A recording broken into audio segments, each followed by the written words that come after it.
Honda is in major talks of joining NASCAR. NASCAR will likely be in Canada and Mexico in 2025, and it sounds like DJ Khaled is interested in becoming a team owner. What's going on, guys? It's Daniel, and welcome back to our video. We got a ton of NASCAR and other motorsports stories discussed here today on the channel. Let's go ahead and just jump straight into those really quickly. We're going to start to talk about Love's Travel Stop, as it was reported by Adam Stern on Saturday evening that Love's Travel Stop renewed with Front Row Motorsports for multiple years heading into 2024. The first time it extended with the team for more than 1 year since the size aligned in 2013. This is really huge. Like I said, Love's Travel Stop has been par with Front Row Motorsports since 2013. And to see that they're growing their branding and sponsor Michael McDowell for a majority of races this year is phenomenal and incredible. We know that Front Row Motorsports is going to be a Tier 1 team starting this year. I think it's a big deal and pretty incredible to see that Love's Travel Stop has signed a multi-year deal with Front Row Motorsports. And now we're going ahead and jump on to the next story of today's episode as we're talking about Live Nation. As it was reported by Adam Stern, I believe on Saturday, that the connection between Legacy Motor Club landing Guns N' Roses last year and Creed this year for the Daytona 500 is because of Live Nation. Apparently, Legacy Motor Club and Live Nation have a massive partnership, and that's why Creed was able to be a sponsor this year. Maybe we'll get some other big bands joining and playing, like a Breaking Benjamin perhaps, or companies that are core or bands that are part of the Live Nation group. I think it's phenomenal and glad to see a Live Nation is continuing to have a partnership with Legacy Motor Club. And now we're going ahead and jump on to the next story of today's episode as we're talking about Richard Childress Racing. As it was reported by Adam Stern on Friday or Saturday that RCR now has a massive nicotine warning on the 8-hauler as part of its ITG brand's expanded sponsor deal. Obviously with new sponsor Zone, which of course is sponsored for a majority of races for Kyle Busch this year in 2024. We also know Three Cheese coming back for a little bit. It's not a shock and surprise to see that they have a nicotine warning, especially with government stuff among other things. It's not a shock and surprise to see this. So nonetheless, I love this and glad to see that RCR has that massive nicotine thing right there. And now we're going ahead and jump on to the next story of today's episode as we're talking about Pitbull. As it was announced yesterday that Pitbull will do the pre-race concert for the 2025 Daytona 500. Because of the fact of the weather coming in and not being able to do the pre-race concert this year, Pitbull's making it up, and it makes a lot of sense for him to do it again, and I love that Pitbull is going to be doing the pre-race concert. He's going to bring the energy to the pre-race concert and is going to bring a lot of excitement as well. And obviously, I think a lot of fans are really happy about this. Hopefully, the weather isn't an issue this time next year. Hopefully, the weather is not a major problem, and we can see Pitbull go ahead and do the pre-race concert once again. And now we're going ahead and jump on to the next story of today's episode as we're talking about Tai Mesi. As it was reported, I think, from Joseph Strigley that this was mentioned during the Truck Series pre-race broadcast that Tai Mesi is going to be the engineer on the 98 truck until May, meaning that Tai Mesi is going to be doing double. He's, of course, going to be the driver of the 98 truck, but because of his engineering background and how long he's been an engineer, he'll be being the engineer of that team as well until the person that is going to be taking over the engineering side graduates from college. I think that's really cool to see because Tai Mesi will be able to set up his own trucks and probably be able to have a truck that is to his liking. I love that he's going to do this. I think this is phenomenal. I think it's really awesome to see that he will be the engineer on the 98 truck, at least for the next little bit. And now we're going ahead and jump on to the next story of today's episode as we're talking about SP Global Ratings. As it was reported by Adam Stern, I believe on Friday, that SP Global Ratings has upgraded NASCAR's credit rating on the back of the racing circuit rapidly paying back the debt that they received with ISC. I think they paid for ISC around $840 to $850 million or something like that when NASCAR acquired International Speedway Corporation, which is now owned, of course, by NASCAR. And they're gone from BBB minus, I think, to BBD plus, if I'm not mistaken, is what is on the SP. This is really cool to see. NASCAR, of course, getting a massive attendance increase, which has been a huge improvement and a massive reason why this got approved. Daytona 500 sold out, and many races have been selling out with the ISC branding. So nonetheless, I think this is really exciting news and glad to see the SP Global Ratings are up with the credit. And now we're going ahead and jump on to the next story of today's episode as we're talking about Joey Logano. Now, Joey Logano earlier this week was being interviewed by SiriusXM NASCAR Radio, and he speaks on the potential of becoming the Iron Man in NASCAR. Joey Logano is currently 33 years old. Will be 34 in May of this year, and he has a really great opportunity and chance to get the Ironman record. I believe that record is currently either held by Terry Labonte or Ricky Rudd. And if Joey Logano is able to get that Ironman record, I think that is going to be an impressive and very incredible accomplishment. So I really hope it ends up happening. I think it'd be really good for Joey Logano, even though many people don't like Joey Logano. You have to have respect for him, and I think it's pretty cool to see that Joey Logano has a really great chance and opportunity to potentially become the Ironman of the sport. And now we're going to jump on to the next story of today's episode as we're talking about Denny Hamlin. Now, it was reported by Adam Stern on Friday morning that Denny Hamlin is already feeling Netflix's reach. He has noticed, for example, a rise in social media followers from New Zealand. Obviously, coming back from the NASCAR Full Speed show, that is a big reason why Denny Hamlin has grown, especially in New Zealand. It also helps the fact that there's a lot of people that are fans of Shane Van Gisbergen who are probably tuning into the show because they thought maybe SVG was going to be part of that. But Denny Hamlin is becoming a little more popular than he used to be. Yes, he is still NASCAR's most hated driver currently at the moment right now, but Denny Hamlin is someone who I've grown to have a lot of respect for in the last couple of years because of his honesty. And the fact that he's growing on Netflix, especially from countries like New Zealand, could be really huge for him, especially going toward the future of his career. So this is pretty awesome to see. And to see that Denny Hamlin, like I said, is someone who I think deserves this growth. He's done a lot for the sport. He shows a lot of confidence. And he's done many great things for the sport especially. So nonetheless, I think it's really awesome.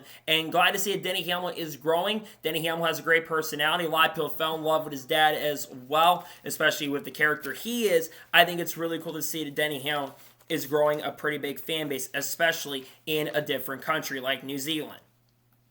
And now we're going to jump on to the next story of today's episode as we're talking about Jennifer Jo Cobb. Now, it was reported by Frontstretch.com that Jennifer Jo Cobb is planning to run the Truck Series race at Kansas Speedway. Unfortunately, Jennifer Jo Cobb was not able to make the Truck Series race this past weekend. So as of right now, which of course is her home track, she'll be attempting to run her first race of the year in her own organization. Jennifer Jo Cobb, obviously, like I just mentioned a second ago, was sadly not able to make the field. Let's be real and honest with ourselves. Jennifer Jo Cobb has been in the sport for a very, very long time, and it's cool to see that she is continuing to be around. Unfortunately, I just don't expect her to make the field, especially with how competitive the Truck Series is probably going to be this year. I don't really expect Jennifer Jo Cobb to sadly make the show and the field this year at Kansas, unless, of course, there's not enough cars that do show up, though I do expect that there is going to be a lot of cars that are going to show up, especially at multiple races throughout this year, including at Kansas Speedway. With how good the racing is, I think a lot of people are going to be wanting to show up. And now we're going to jump on to the next story of today's episode as we're talking about Roger Kroos. Now, it was reported by Steven Durano of CBS that Jeff Gordon was asked when Hendrick was unveiling their 40th anniversary stuff about keeping an eye on Roger Kroos. And Jeff Gordon says that he is very impressed with Roger Kroos with the way he carries himself and what he's been able to do on the racetrack. Remember, last year, we saw HendrickCars.com come on and sponsor Roger Kroos, and Roger did drive for Hendrick Motorsports last year at Phoenix. He also has HendrickCars.com as a sponsor for 10 races this year in the Craftsman Truck Series, including this past race at Daytona, and is going to have a lot of sponsorship and help from Hendrick. There is also a chance and possibly that Roger Kroos at some point could make some Xfinity Series starts later this season and later down the road. I think it's cool to see Hendrick Motorsports is keeping an eye on a driver because they haven't had a driver that they've really gone and helped grow since William Byron, and having Roger Kroos in your crosshairs and working with them could be really, really huge. He's going to have some mentorship with people like Bubba Wallace, and I think even drivers like Kyle Larson and Chase Elliott could go in there and really help and guide Roger Kroos to becoming this great driver. It's really cool to see this, and seeing that they're impressed with the way that Roger carries himself, I think is pretty awesome to see. So nonetheless, really happy to see that Roger Kroos is getting on the radar of many people, including Jeff Gordon and Rick Hendrick, because he deserves a chance and opportunity. We'll talk about Roger in a negative way, unfortunately, later, but nonetheless, it's pretty cool to see that Roger Kroos is got people in the Hendrick Motorsports camp really impressed with them. I think that's pretty awesome overall. And now we're going to jump on to the next story of today's episode as we're talking about Bubba Wallace. Now, during basically the rain delay coverage of the Daytona 500, Bubba Wallace was on a boat with Jamie McMurray. This, of course, is a pre-recorded episode or interview. But Bubba Wallace says that he is bringing his confidence back for 2024. Bringing the confidence that he had back in the Craftsman Truck Series when he won a lot of races driving for Kyle Busch Motorsports. And that's huge for Bubba Wallace because I think something that Bubba Wallace has kind of lacked over the last couple years in the Cup Series has been his confidence. And I think having a chance and opportunity to bring that confidence back, I think is really going to help him in a big way this year. The last 2 years, he of course did not win last year, but he had a massive year by having, I think, 4 or 5 top 5s and like 10 top 10s for the second consecutive year in a row. And he came very close to winning races last year as well. And I think if you bring that confidence back and you're ready to get moving, I think that helps a driver in a big way. So nonetheless, it's huge for Bubba Wallace, and he's going to want to bring his confidence back because, like I said, Bubba Wallace has struggled with confidence really since getting to the Cup Series and probably even in the Xfinity Series as well when he drove for Roush. I do believe that Bubba Wallace is basically getting better and better as a race car driver, and I think this could be a huge and a massive year, not just this year, but really going forward down the road. He's wanted to win a championship in the Cup Series. He's wanted to win more races. I think he's got a chance to win multiple races this year in 2024, and having that confidence and ability to potentially improve and get better is huge, and I'm really glad to see that Bubba Wallace is going to be bringing that confidence back, especially this year, because I think it could be a huge fear for him if he can bring that confidence back out on the racetrack. Hopefully, he's able to continue doing that. And now we're going to jump on to the next story of today's episode as we're talking about The Rock. Now, yesterday at Daytona, The Rock was being interviewed by many people. And The Rock basically compared himself a little bit to Denny Hamlin, if I'm not mistaken. And he says Denny Hamlin needs to embrace the villain role that he has. I entirely agree with The Rock. Denny Hamlin has obviously become the villain of this sport. But one thing that Denny Hamlin has currently at the moment is the swagger. And Denny Hamlin has a lot of success. He won the Busch Light Clash, and there's a chance by the time you're watching, he might have won the Daytona 500, though probably not at this point. But Denny Hamlin has won 3 Daytona 500s. He's won 52 or 53 career NASCAR Cup Series races, and is the winningest driver to not win a NASCAR Cup Series championship up to this point, though that could change this year in this season. I expect Denny Hamlin to bring that confidence out. He's going to be changing up the way that he basically says, he's not doing on beat your favorite driver, but I love the way that Denny Hamlin kind of carries himself in the confidence that he brings. He's someone who I think is really great for the sport overall. Whether you like him or hate him, which a lot of people do not like Denny Hamlin, I think there's a lot of people that do respect everything that Denny Hamlin's done. And I really hope that over time, Denny Hamlin can continue to carry this villain role, because I think the villain role that Denny Hamlin is bringing, I think is going to be overall huge for the sport. So nonetheless, really hope that Denny Hamlin can continue carrying that villain role, because I think he will be really good for the sport if he can go on and continue doing that. And now we're going to jump on to the next story of today's episode as we're talking about the Daytona TV Ratings. Now, it was reported by many reporters in the industry that according to them, FS1 scored 1.64 million viewers on FS1. That is up 7% from last year, which had 1.535 million viewers. That is a huge jump up in viewership, and apparently it was the most watched duels since 2020. This sport is continuing to grow, and obviously from the Netflix documentary Full Speed, I think a lot more people are interested in watching the sport currently at the moment. And I think that's why you're seeing the ratings increase. I'm not sure how the ratings will be for the Daytona 500 when those conclude, but I do believe that we'll see some increases throughout the year as well, because people are interested in the sport. There's a lot of people watching the sport a lot more consistently, and I think you're going to see a lot of people tune into more races as time goes on.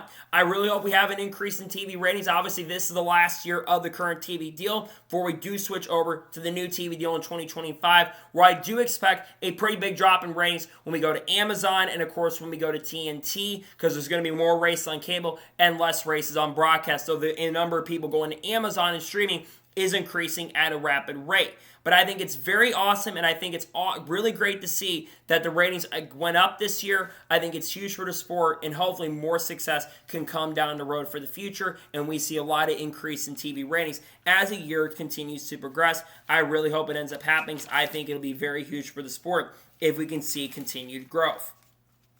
And now we're going ahead and jump on to the next story of today's episode as we're talking about Ryan Blaney. Now, yesterday, Ryan Blaney was being interviewed by the media in Daytona, and he said his hit last year at Daytona during the Daytona August race was 70 Gs. This year's hit during the duels on Thursday, he said the hit was 55 Gs. Now, Ryan Blaney did say on Saturday that he was feeling really, really sore, but he's feeling good enough and ready to get back behind the wheel this week. I think it's really interesting to hear that 70 Gs was a hit last year. I knew he hit the wall really, really hard, but I didn't remember hitting 70 Gs. I thought the hit at Nashville, honestly, was going to be a lot harder than the one was at Daytona. But still, 55 Gs on Thursday for the duels, that is still a really massive and huge and really, really hard hit. I'm glad to see Ryan Blaney's okay and is still ready to go to race this year. He's obviously in a backup car for this race, but hopefully Ryan Blaney can have a lot of success this year. He's obviously trying to win his second championship in a row, trying to be the first driver to have repeat championships since Jimmy Johnson won 5 times in a row. I hope Ryan Blaney's great, and I'm glad to see Ryan Blaney's okay and ready to go and run races this season. We'll see how things continue on, but again, it's very interesting to hear that that hit was as hard as it was, because that is a massive hit when it was 55 Gs. That is a pretty huge and major hit, especially with these cars. We'll see how things go for Ryan Blaney, and we'll see if he's good to go in other races. And now we're going ahead and jump on to the next story of today's episode as we're talking about Noah Gragson. Now, it was on Friday reported by SiriusXM NASCAR Radio that Noah Gragson is ready for a second chance at Stewart-Haas Racing. And what he also continued on saying during his interview with SiriusXM NASCAR Radio, he's hoping to keep his head down and not make a lot of mistakes, especially on social media. Noah Gragson is getting a massive second chance this year in 2024, of course, driving for Stewart-Haas Racing. He had a pretty solid clash, was able to make the show, and while he did finish 3 or 4 laps down, to make the clash and keep your head down was really, really impressive. I like Noah a lot, and I do want him to have a very successful season with Stewart-Haas Racing. However, realistically, with Noah Gragson, I'm not expecting him to set the world on fire in 2024. I think he is going to get some top 10s throughout the year with Stewart-Haas Racing, but I think it will be enough for him to potentially stay with them. He's also bringing some new sponsorship and funding from Black Rifle Coffee, though they have been former sponsors of him. He is bringing some new sponsors in to the team. Again, I really hope Noah Gragson has a good enough year and in general can keep his head down and not make mistakes out on the racetrack. I'm glad to see him getting the chance and opportunity, and nonetheless glad to see and hopefully he can run really, really well with Stewart-Haas Racing this year, though realistically I'm not expecting him to fully set the world on fire, unfortunately, this year, but maybe Noah Gragson can prove me wrong and have a really, really strong and great year with Stewart-Haas Racing in the 2024 season. And now we're going ahead and jump on to the next story of today's episode as we're talking about Kyle Busch. Now, it was reported by Jeff Gluck on Friday during the media center that Kyle Busch is sounding open to running a winged sprint car. And he even suggested, I think Kyle Larson might have been in the media center as well. He was also suggesting that maybe Kyle Larson, he talks to Paul Silva, who is Kyle Larson's owner, when they run winged sprint cars, and basically get a winged sprint car for him to run.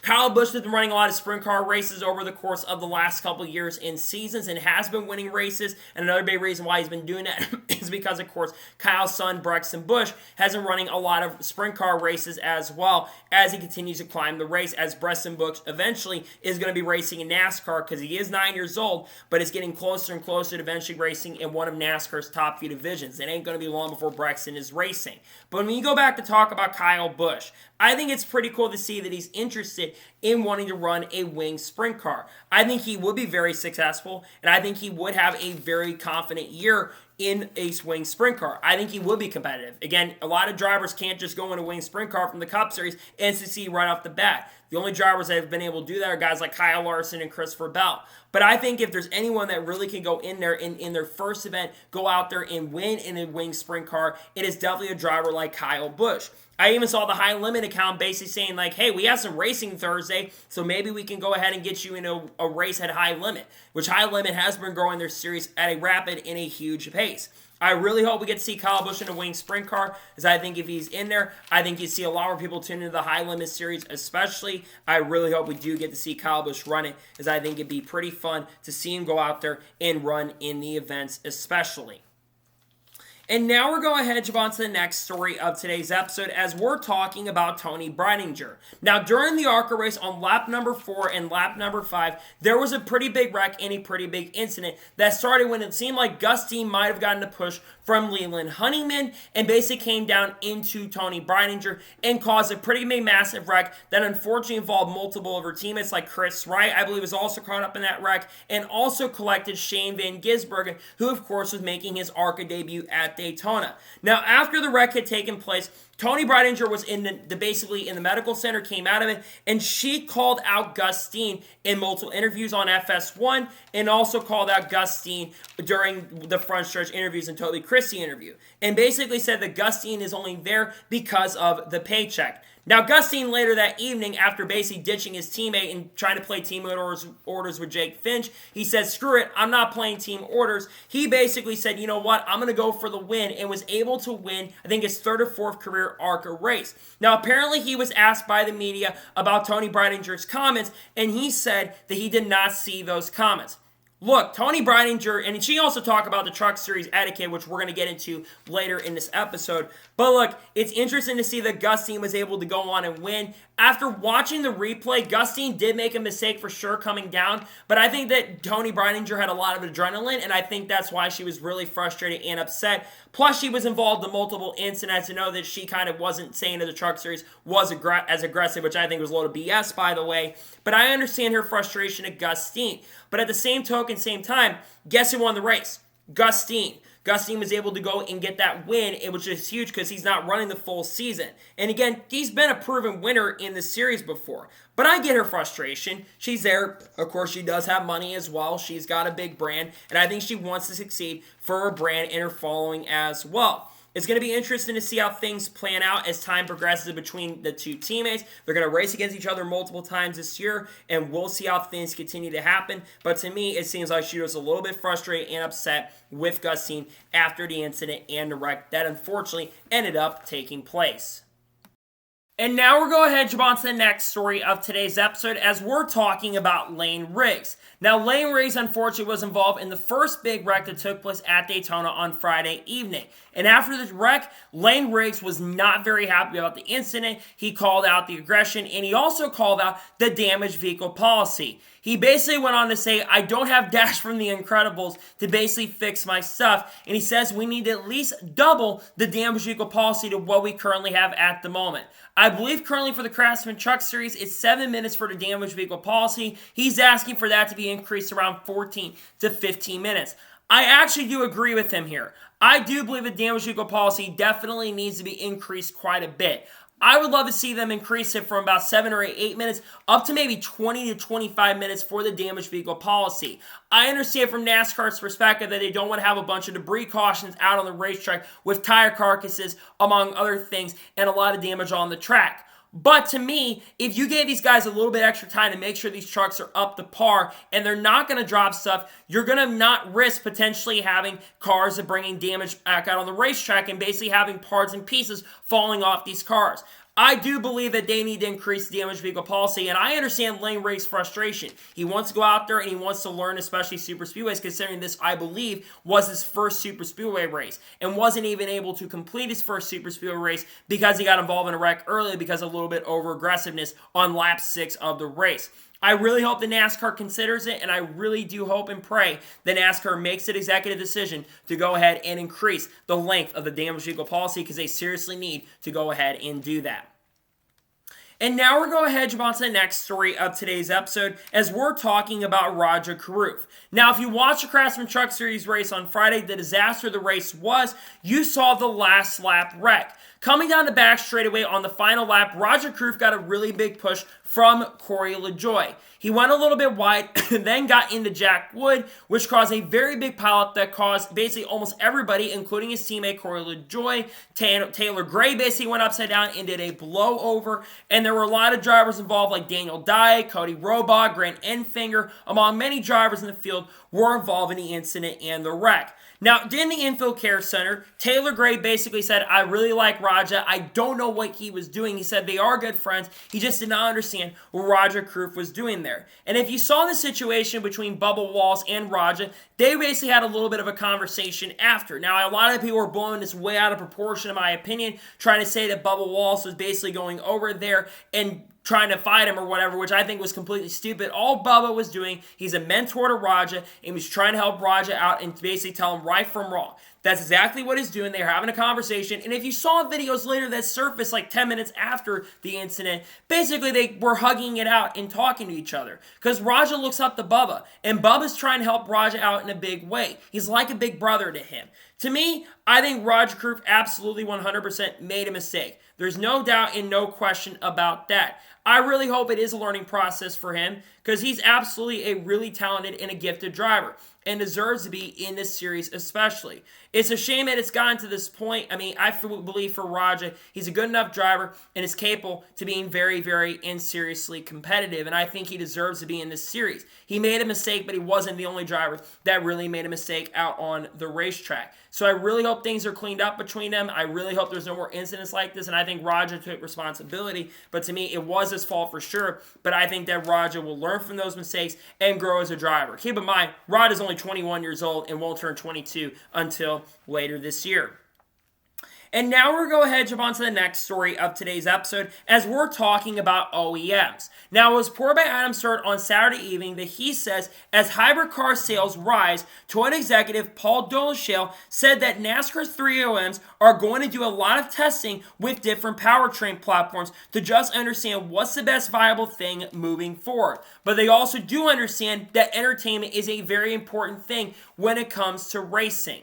Obviously, there's a lot of talk about the future of cars. A lot of people are going toward either the hydrogen side of things or the hybrid side of things, or they are going over to basically running something kind of like, not a hybrid per se, but basically going over and running a different type. Why? Well, the reason being is because with the grid and stuff, a lot of people said that we were going over to the electrical side of things, but I think a lot of companies especially are going away from the electrical side of things and they're going more toward the hybrid. Why are they going away from electric, or more people are leaving the electric side of things? Well, because the grid is not sustainable right now with electric. Once the grid does become sustainable, I could see electric vehicles becoming a lot more prominent. But until that ends up happening, that basically is not going to end up taking place. To me, when I look at the electric side of things and when I look at the powertrains, among other things, we already know there's a lot of talk about Honda coming into play, and we know that there's a lot of testing going on.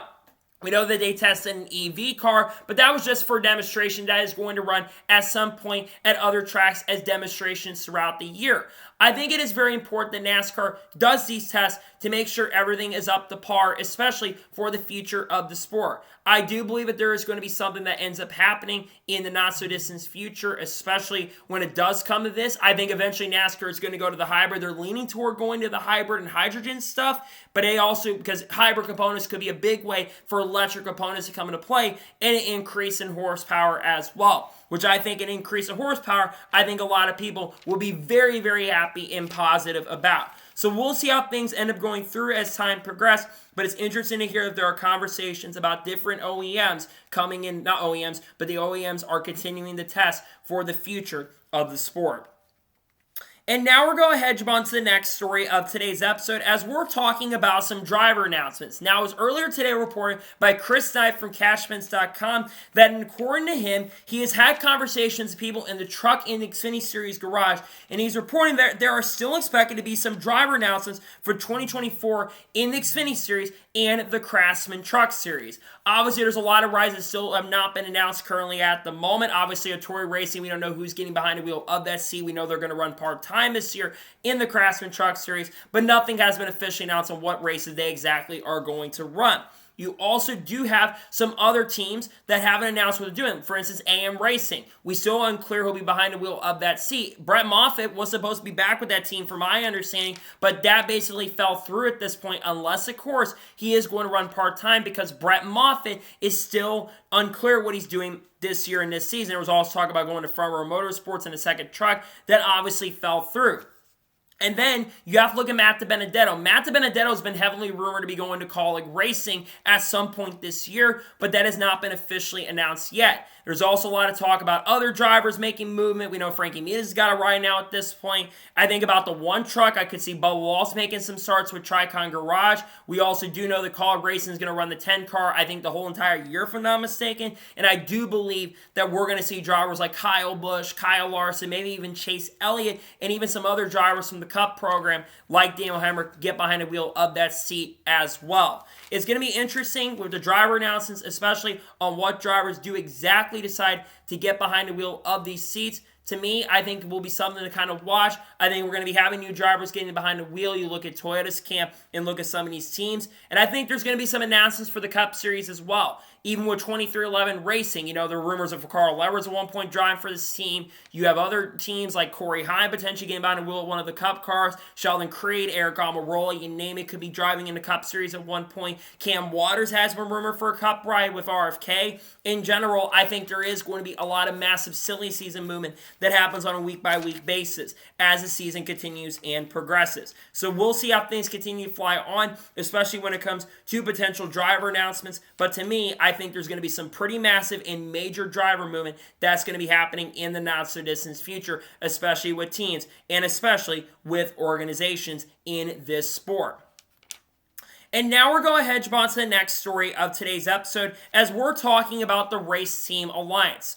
Now, it was reported by Adam Stern last night after Daytona 500's called up for today that the Race Team Alliance had reportedly invited NASCAR to a group meeting yesterday in Daytona to discuss the charter negotiations. But NASCAR declined and said it's sticking with its process of meeting with owners individually. It was then later reported, I think, by Jenna Fryer that apparently they've hired an antitrust lawyer when it comes to composition who works, I think, in the NBA and the NHL, who is one of the top antitrust owners. Now, Steve Curtis Polk, who is the president of 2311 Racing, says they want to make a deal with NASCAR for sure, but they want a fair deal to be done. And the final thing that was reported was there's no plans to create a breakaway league not sanctioned by NASCAR at non-sanctioned tracks in NASCAR.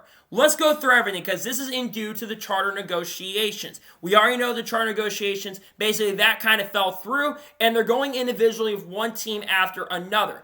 I think what they're trying to do here is they're trying to cause the RTA to break up or trying to basically find a way for them to all go against each other and basically not work together, which I don't think NASCAR really understands that the RTA is really clicking together here. Going to the second point with them wanting to make a deal, from what we all know is that there's a couple things they want. One, they want to increase in the cap. They're wanting around 50% of the TV revenue and the TV deal and want the majority of that money from the TV deal. I believe currently they get around 35 to 36% of that TV deal, so they're wanting an increased piece of the NASCAR pie. The other key thing that they are wanting is they're wanting the charter system to become permanent. Now, NASCAR will be fine with making the charter system permanent, but what is going on is that NASCAR has talked about a potential budget cap coming into play if they are to make the charter system permanent. Now, there's been a lot of questions whether or not we'd see a breakaway series, and like I mentioned a little bit a second ago, there's no plans for a breakaway series, which I think that at least is a positive thing. There's no plans for a breakaway series. I think we all know about the SRX. That series is in year number 3, and they're no longer going to be having SRX, at least at the moment. They could bring the SRX back, but that's not going to be happening, and there wouldn't be a lot of success for a breakaway series. Could we see a lockout? That certainly could be an option, possibility, but I don't think that they want that. Now, obviously, this deal does not have to get done until February of next year, but the teams want to have this deal done as soon as possible. And like I've already mentioned and said, they're wanting an increased revenue in the pie. It is going to be interesting, though, as time progresses to see how this ends up filing and ends up going through. I think this is a really big thing to continue watching because I think this is going to get very, very ugly very, very quickly, and I think there's going to be a lot of ugly things coming out, especially with this situation. So we'll continue to watch this as time progresses and goes on, especially with this deal. I really hope it ends up getting finalized, though, because it needs to get finalized for the sport to succeed long term. So hopefully a deal is finalized and we can get these negotiations done so we can focus on getting all the charters approved and maybe even have more charters in the sport especially. And now we're going ahead to jump on to the next story of today's episode as we're talking about the Craftsman Truck Series. Now, if you watched the Craftsman Truck Series race on Friday, you saw a pretty big disaster that took place at Daytona. Arguably, the worst Truck Series race we've seen at Daytona International Speedway. And to me, it feels like this race was worse than the championship race. And it seemed like there just is a lack of respect in the Truck Series. There's an over-aggressiveness that's going on at the moment. You had drivers like Corey Heim that were calling the Craftsman Truck Series race at Daytona a complete shit show. You also had other drivers calling it out like Nick Sanchez, said that they apparently had a meeting with Seth Kramlich, who is a truck director in the series. Apparently he spoke to all the drivers and basically was start talking to tell them to not put on what they did at Phoenix. Well, I guess they didn't learn anything because we had a record amount of cautions in the Craftsman Truck Series race, and it was just a complete mess and a complete disaster for the sport overall. And a lot of drivers and fans have been kind of wondering what solutions can be done for the Truck Series. Bubba Wallace actually put out a thread yesterday, basically when it was called the 500 was not going to race, and he put out a thread about the lack of respect in the Truck Series. And one of his solutions that he brings up is maybe allowing more Cup drivers in the field. Now, we did see Corey LaJoie be over-aggressive, but not every NASCAR Cup Series driver is over-aggressive like Corey LaJoie. I do agree with Bubba Wallace that I think there may need to be at least kind of the restrictions that the Truck Series has, because right now for the Truck Series, they're only allowed to run 5 races every year. I would not mind them getting those restrictions down, not saying get rid of them completely, but in getting those restrictions a little bit lower or increasing them from 5 to maybe 7 or 8 races so more Cup drivers can get behind the wheel. But I think there's more issues than that. I do believe that there needs to be, basically, the playoffs for the Truck Series are a big caveat and a major reason why these issues are taking place.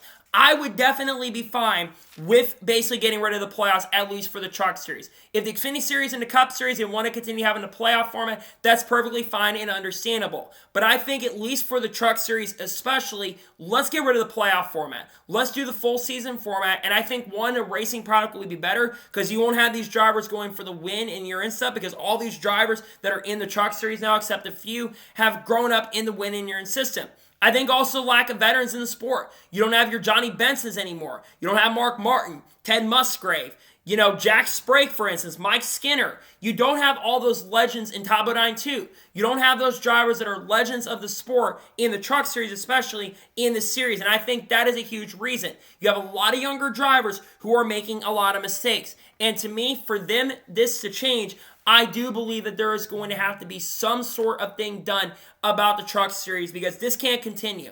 I really hope there's some changes coming to the Truck Series, and I really hope that there's a way that they can maybe add some more, maybe add Cup drivers a little more, and maybe get some Cup mentors in there who are on the officiating side of things. We'll wait and see what happens and see what they end up doing. But to me right now, there needs to be made some major changes for the Truck Series for the Series 2, especially survive right now.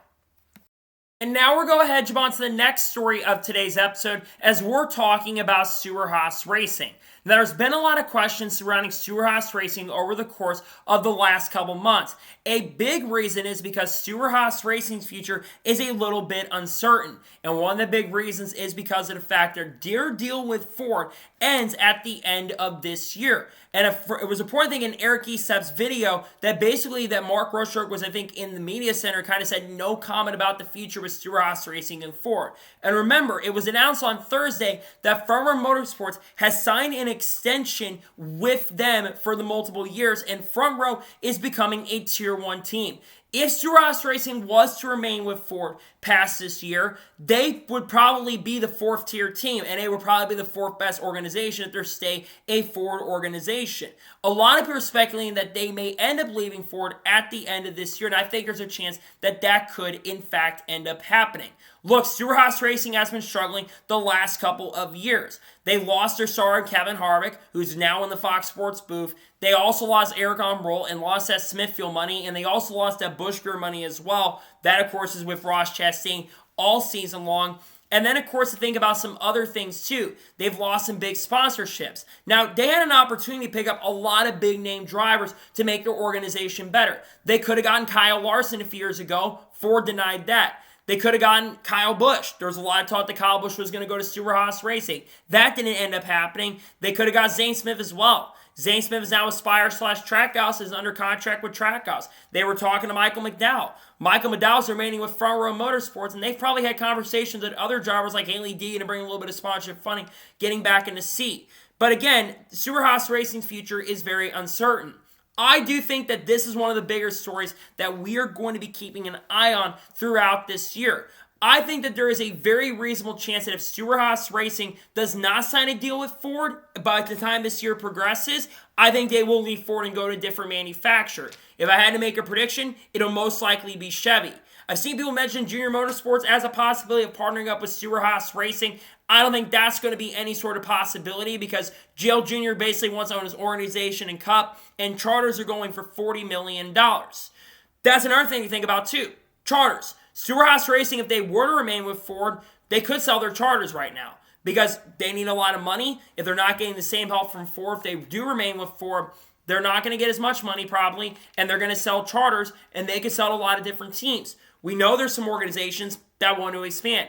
We know, of course, that 23XI wants to expand. 23XI Racing almost came to Ford last year. There was a lot of talk about that. They were wanting to expand. We know that. They want to get a third car for someone like a Corey Heim. They want to basically, another team that wants to expand is Spire. Spire probably would like to have 4 cars. And then you think about, of course, Trackhouse. Trackhouse is in a dilemma. They've got 2 cars before people under contract, and they want to expand. They want Shane Van Gisbergen to be full-time, but they also want Daniel Suarez to stick around.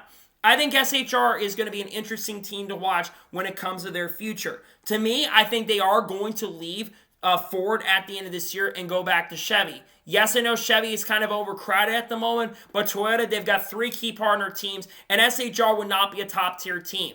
If they went to Chevy, they probably would be in Tier 1 or probably Tier number 2, probably Tier 1.5 if you want to consider Hendrick basically being the Tier 1 organization. But I think that Chevy would welcome SHR back with open arms. It is going to be interesting to see how things kind of play out for Stewart-Haas Racing, and we'll see how things end up working out for them. But to me, overall, in my honest opinion, when I look at Stewart-Haas Racing, I do believe that there is going to be some changes over there. And if they start winning a lot of races, they may stay with Ford. But as of right now, for my early prediction, I think that they unfortunately are leaving Ford.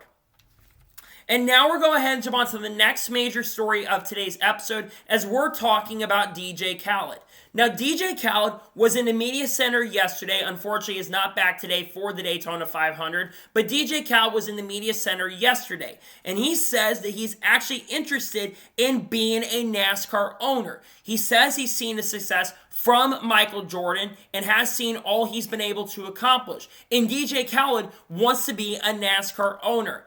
DJ Khaled, for those who don't know, but probably most of you know at this point, DJ Khaled is one of the biggest entertainers, no pun intended, in the industry. He has released many big records. He has released #1 singles on the Billboard Hot 100, and he is one of the biggest entrepreneurs and one of the biggest businessmen in the industry of music. And if DJ Khaled was to come in and work in NASCAR and own a team, it would be huge. There's obviously a lot of interest, and I think a lot of that does come from the next-gen car. You have a lot of interest from a lot of these next-gen vendors. We know Michael Jordan came into 23XI Racing because of the next-gen car. You've obviously, of course, have seen Pitbull come in and work with Trackhouse Racing, probably because of the next-gen car. And NASCAR is becoming very popular very, very quickly. And again, seeing celebrities getting interested in wanting to come into this sport, I think is really, really huge. Now, where could DJ Khaled started? Well, he could become a co-owner of an organization, maybe gets involved with a team like Stewart-Haas Racing perhaps,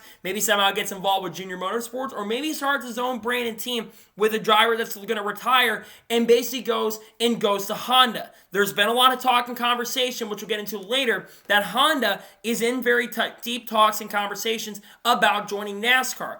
And wouldn't it be interesting if Honda, which I think has worked with DJ Khaled in in the past. Wouldn't it be interesting or something if basically they went over to DJ Khaled and said, hey, we have an opportunity proposition for you. We're going to be building a new manufacturer, and we would like you to be one of our first people that gets involved with us. Obviously, like I mentioned, Honda's been having a lot of deep talks currently at the moment. But I think, to me, it would be pretty cool to see DJ Khaled get into this sport and own a NASCAR team. He is one of the most recognizable names in the entertainment space, and I think it'd be huge. It'd be cool to see a team like We the Best Motorsports, because I think DJ Khaled being in here is phenomenal. How likely do I think it ends up happening? To be honest, I think it is very likely. I'm extremely confident that we're going to see DJ Khaled join. Because, again, we saw Michael Jordan talk about it, and then he eventually joined. And I do believe that DJ Khaled, the fact he's showing interest now, I think it is showing because he had a lot of interviews. He talked about the love the sport is showing and a love for NASCAR that he currently has. I'm excited to see this. And, again, I really hope that DJ Khaled does make a decision to come into the sport. Because to me, if DJ Khaled is to make a jump into NASCAR, I think this sport could be in a very solid and a really good direction. So I really hope it ends up happening, and I hope that DJ Khaled does, in fact, join NASCAR and join as an owner. Because to me, I think it'd be really huge and great for the sport overall, in my opinion. And now we're going to head on to the final major stories of today's episode as we're talking about the future of NASCAR. Now, Steve Phelps sat down with Chris Myers yesterday and talked about some things that could be coming in the near future and also in 2025 in the video. The first thing was talked about is that NASCAR will likely go to Canada and Mexico in 2025. During that same interview, he also reveals that there is a very likely chance that they are still going to be in the Southern California market in 2025. And the final thing that Steve Phelps revealed is that there's a lot of talk with new OEMs and conversations, which a lot of that led back to Honda. We're going to go step by step on this. First, let's talk about likely going to Canada and Mexico. We know that last year the NASCAR came very, very close to going to Canada for 2024. Bob Pockrass had actually reported, and many people in the industry had reported, that they were telling the teams and drivers to get their passports ready because there was a lot of really big serious talks and conversations about going to Circuit Gilles Villeneuve this year. And it was actually going to be the final race of the Fox calendar for 2024. However, due to F1 moving their race up a little bit earlier in the year, that sadly fell through. Circuit Gilles Villeneuve has been wanting to host NASCAR races for a while. They hosted NASCAR Xfinity Series days from 2007 up until 2013, and they were very successful races, and the races were very fun and entertaining to watch. So I think Circuit Gilles Villeneuve would be the play to go to Canada. There's also Canadian Tire, which the Truck Series raced there from 2013 up until 2019. The NASCAR Canada Series is still racing there to this respective day. I think Canada would put on a very solid and a really great show. Let's move on to Mexico. Mexico's been mentioned in the last couple weeks, and there is a chance that the Clash could move to Mexico as early as 2025. Obviously, this was the last year of NASCAR's deal with the Busch Light Clash at the Los Angeles Coliseum, and they only had a 3-year deal. So it sounds to me like they're going to want to go to potentially an oval because they're not going to go to the Autodromo Hernando Rodriguez track because that is a road course. And I think NASCAR would prefer a stadium than basically running at a road course for their Clash especially. So Mexico sounds like there's a good chance as well that we're going to be above the border and we're going to be below the border. Next, let's talk about Southern California. He does mention that we're likely going to be racing once again in Southern California in 2025. This could mean a few things. One, there is a chance that the Busch Light Clash could possibly return to the LA Coliseum in 2025. But the other option is there are a couple racetracks in the Southern California area. You have Irwindale Speedway, who currently hosts a couple races down there, and you also have Long Beach. Now, a lot of people mention why not Auto Club? Well, Auto Club, we know right now, it was confirmed a couple weeks ago that Auto Club Speedway is not going to be ready to go by the time they end up getting the deal done or getting the track prepared. In fact, the earliest they're talking is maybe 2026 being the earliest to get it done. So they're going to have to figure out a track to go to. I think they're looking at Long Beach. Long Beach, in my opinion, would be a really fun track to run to. Long Beach is a track that would be another street circuit. NASCAR's in talks to run more street circuits. And Long Beach is a track that I would absolutely love to run a NASCAR race. I think it actually would be a pretty cool race. IMSA puts on great shows there. And also, of course, IndyCar puts on amazing and great shows. And I think you would have a very diverse and a really great crowd that would show up to Long Beach if they were to go there. So I think Long Beach is a very strong possibility of ending up happening. And finally, let's talk about the last big point, which is new OEMs. I've been talking about this on the channel over the last few days, but there has been heavy talk and chatter behind the scenes that there are no OEMs that are going to be coming in the sport in the not-so-distant future. A few years ago, there was a lot of talk and conversations that Dodge was going to be making a return. However, those talks fell through. They were getting actually really close to partnering up with a team, RFK, but Brad Keselowski and them declined because they were growing the brand of RFK, because remember, Brad Keselowski drove for Dodge for many, many years and many seasons, and then, of course, they switched to there in 2013 for Penske switched to Ford. So I definitely think that they were getting close having Dodge. But in the last week or two, there's been a lot of conversations about bringing Honda into the sport. Honda has been in talks for the last few years of making a jump, but the talks are getting very, very serious. Behind the scenes, there's a lot of worry that Honda may end up leaving IndyCar at the end of 2026 if they do not get their hybrid situation figured out. They're having major issues with that. They're delayed the start of the hybrid era. It sounds like it won't be out till the Indy 500 officially concludes. So that's something to keep an eye on. They also could, of course, go to Formula One and focus on Aston Martin, but they're in heavy talks and conversations to go and work with NASCAR in 2026. Now, obviously, we need to talk about what teams could partner up with Honda if they are to join.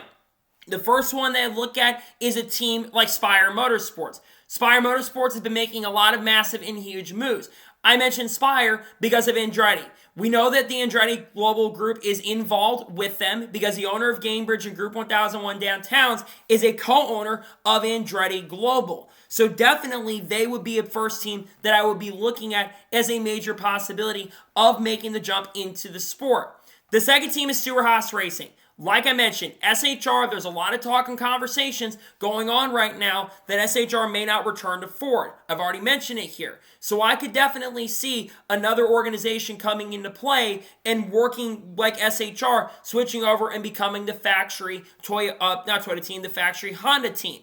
And then finally, I think you look at Chip Ganassi Racing or DJ Khaled. Chip Ganassi stated on the Dale Jr. Download not too long ago that he is interested in coming back to NASCAR. So I could see Chip Ganassi Racing making the return. And then finally, the last thing I look at is DJ Khaled. Like I mentioned earlier in this episode, DJ Khaled is really interested in joining NASCAR. In general, when I think about everything that's going on in the sport, I think there's going to be a lot of massive and huge moves for the sports going forward. I think we are going to Canada and Mexico next year. I think the Clash will potentially stay there, but could move to Mexico. And then, of course, we may see a new manufacturer. It's going to be interesting to watch as things go through. I think Honda will join, though, in 2025 or 2026. That's my early prediction. So, that is going to be it for today's NASCAR news and motorsports news video. I want to thank you guys for watching. Please subscribe to the channel, notifications on, so if I win a video, it does go live on my channel. Follow me on Twitter, Facebook, and Instagram, as for on Patreon as well. Let's get below that and comment your thoughts below on today's episode. Do you think it'll be a new manufacturer in the sport? Let me know your thoughts in the comments below. And do you think NASCAR will officially go to Canada? Let me know your thoughts in the comments below. Tomorrow on the channel, there will be the intros video, more than likely, for the Cup Series race in Atlanta. Thursday is going to be race picks, more than likely. If any major news breaks, we'll do a video then. And then on Friday, we're going to have a NASCAR news video, and then we'll have race reviews throughout the weekend and a paint skin video, more than likely, dropping as well. So anyways, like I said, I want to thank you guys for watching today's episode, and I'll see you guys next time for more great, awesome NASCAR content and other motorsports content on the channel like this. Take care, everybody.